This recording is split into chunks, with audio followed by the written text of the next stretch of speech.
Welcome to Prairie on this beautiful morning. This is a community of care, nurture, celebration, and service, and all are welcome here.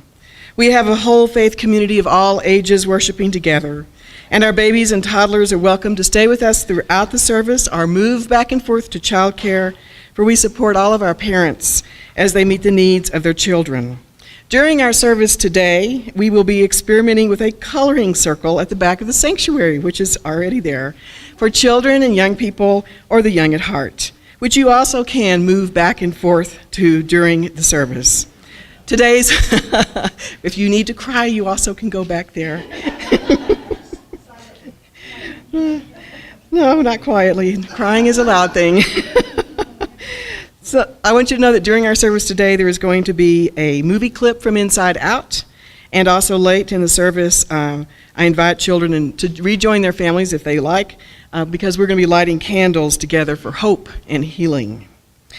Now I want to invite Margot to come forward with a special announcement.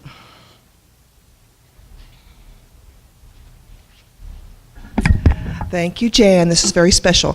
So throughout the chairs, you'll see a King Super fundraising drive. So this is just a quick reminder that this is one of our biggest fundraisers besides other things, but in terms of the script cards.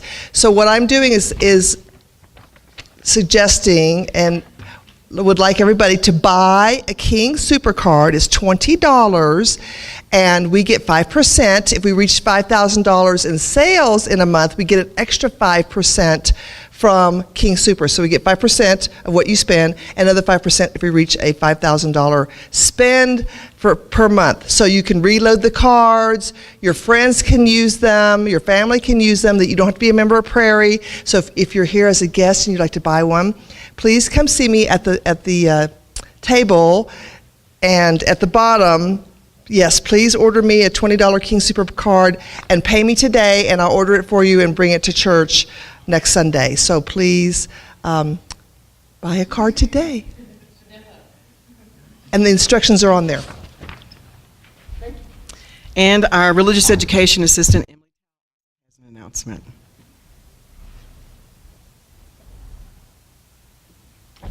Hello, everyone. So we are starting a new push for everyone to fill out our registration forms. These help us make sure that we have your updated contact information so that everyone knows about events that are coming up, gets Prairie announcements, all that kind of good stuff. So we have those over on the back table.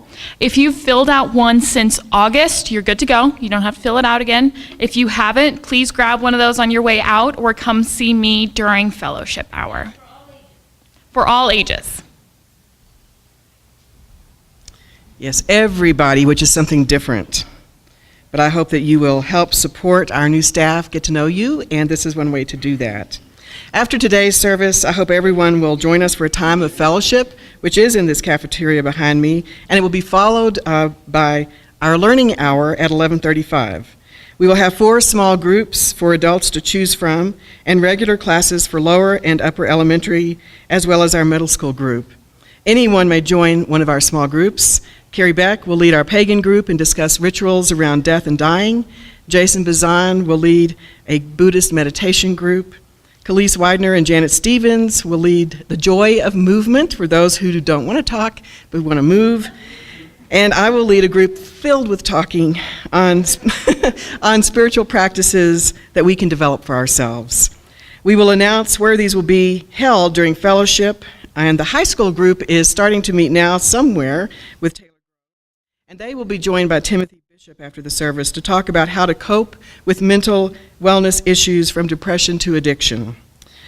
After next week's service, I hope that you also will join us for our open space cleanup at the corner of Pine Lane and 20 Mile Road, where we have a sign saying Prairie UU Church cleans up that space.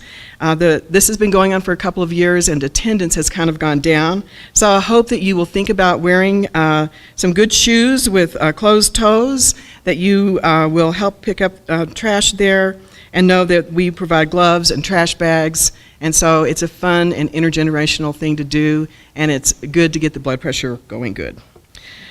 In 2 weeks, I know this is a lot of information coming up here at you, but you probably know Thanksgiving is this month. And in 2 weeks, on November 19th, we're going to have our Thanksgiving feast, which is always the Sunday before Thanksgiving. So be looking for a sign-up sheet on what to bring, as well as through email, and next week we'll have a sign-up sheet during the service because we now have a coordinator for this wonderful feast. Our own Cindy Williams. Thank you, Cindy. And finally, for those of you who would like to join us in our planning for full education, we are having a council meeting at 12:45 at Susan Ermish's house. Please see me after the service if you'd like to join us. This is how we do the work that pulls things together. And so it's a very important meeting, and everyone is always welcome. As we enter this holiday season, we take the time at the beginning of November each year to acknowledge the blues, to know that sometimes with a joy-filled season, there are those among us and in our families who are mourning, grieving, and perhaps suffering. So may we be called into worship by these words from the poet Maya Angelou: "My life has turned to blue."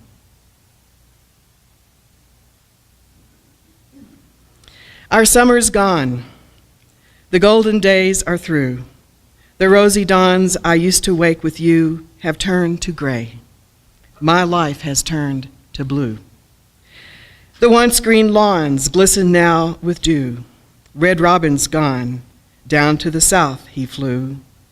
Left here alone, my life has turned to blue. I've heard the new, that winter too will pass, that spring's a sign, that summer's due at last. But until I see you lying in green grass, my life has turned to blue.